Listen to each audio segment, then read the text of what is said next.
Meados da década de 1990, a cidade de São Paulo vivia sob o peso de um medo invisível. As ruas movimentadas e os parques que antes ofereciam uma fuga do caos urbano tornaram-se cenários de terror. Entre as sombras de árvores centenárias, um predador silencioso espreitava. Francisco de Assis Pereira, conhecido como o maníaco do parque, deixou um rastro de dor e horror que marcou para sempre a história criminal brasileira. Seu nome tornou-se sinônimo de manipulação e crueldade, revelando uma face obscura de uma cidade que nunca dorme. Antes de mergulhar nesta história sombria, lembre-se de apoiar o nosso canal Crimes Diário, seguindo, compartilhar e comentar este conteúdo com seus amigos. Aqui, desvendamos os mistérios mais aterrorizantes e os crimes que chocaram o mundo. Pegue sua coragem, porque esta história será uma viagem ao mais profundo pesadelo. Vamos juntos encarar os segredos do maníaco do parque e o terror que ele espalhou por São Paulo. O surgimento do predador. Francisco era um homem de aparência comum, com um semblante que passava despercebido em meio à multidão apressada de São Paulo. Nascido em 1967, ele cresceu em uma família modesta e teve uma infância marcada por dificuldades financeiras e conflitos familiares. Desde cedo, mostrou sinais de um comportamento introspectivo e, muitas vezes, isolado. A convivência com pais autoritários e um ambiente familiar instável deixou marcas que moldariam sua personalidade sombria. Durante a adolescência, Francisco desenvolveu um fascínio por revistas de moda e programas de televisão que destacavam o glamour e a beleza feminina. Esse interesse aparentemente inofensivo logo se transformou em obsessão. Ele passou a colecionar imagens de mulheres, mas não apenas pela admiração estética. Havia uma intenção oculta que ele ainda não compreendia plenamente. Na vida adulta, Francisco conseguiu um emprego como motoboy, uma ocupação que o colocava em contato constante com as ruas de São Paulo e a diversidade de pessoas que cruzavam seu caminho. Apesar da aparente simplicidade de seu cotidiano, ele usava esse trabalho como uma maneira de observar e analisar suas futuras vítimas. Seu comportamento discreto escondia uma mente que trabalhava incessantemente em planos macabros. Francisco não tinha apenas uma aparência comum, ele também era extremamente habilidoso em manipular pessoas. Seu tom de voz suave, combinado com um sorriso confiante, fazia com que as mulheres baixassem a guarda. Ele costumava frequentar locais movimentados como shoppings, estações de metrô e pontos de ônibus, sempre em busca de mulheres jovens e aspirantes a modelos. Ao abordá-las, apresentava-se como um agente de modelos ou um caçador de talentos ligado a renomadas agências fictícias. A abordagem de Francisco era meticulosa.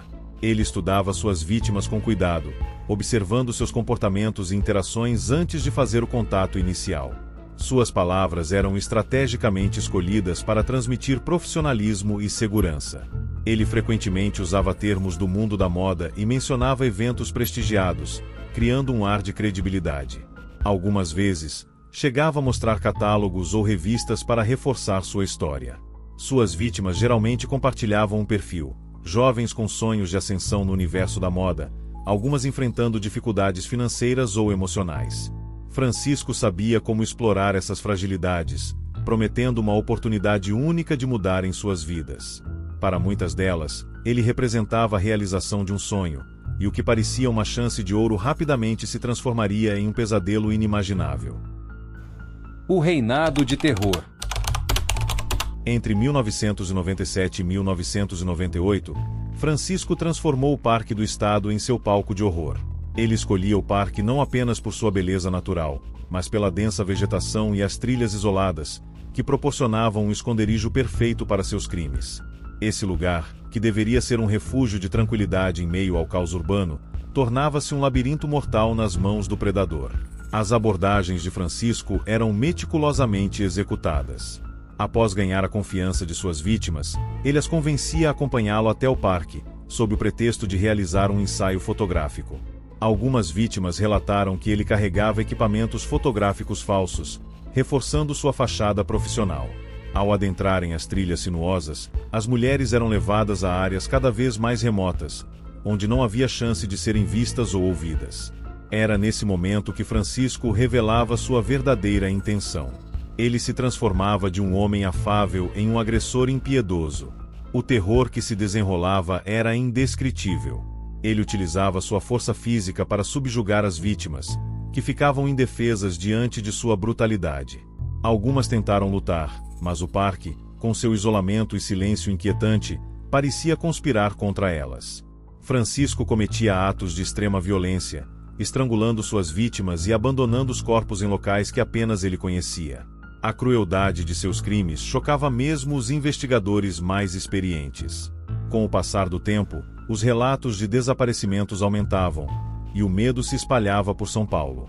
Mulheres evitavam andar sozinhas, e o Parque do Estado, antes um local frequentado por famílias e casais, se tornou um sinônimo de perigo.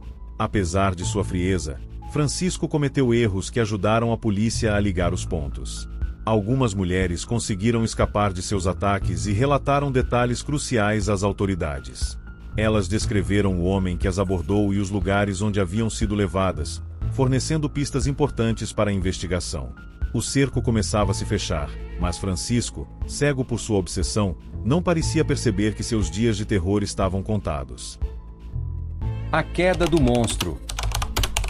O desaparecimento sucessivo de jovens mulheres começou a chamar a atenção das autoridades e da população.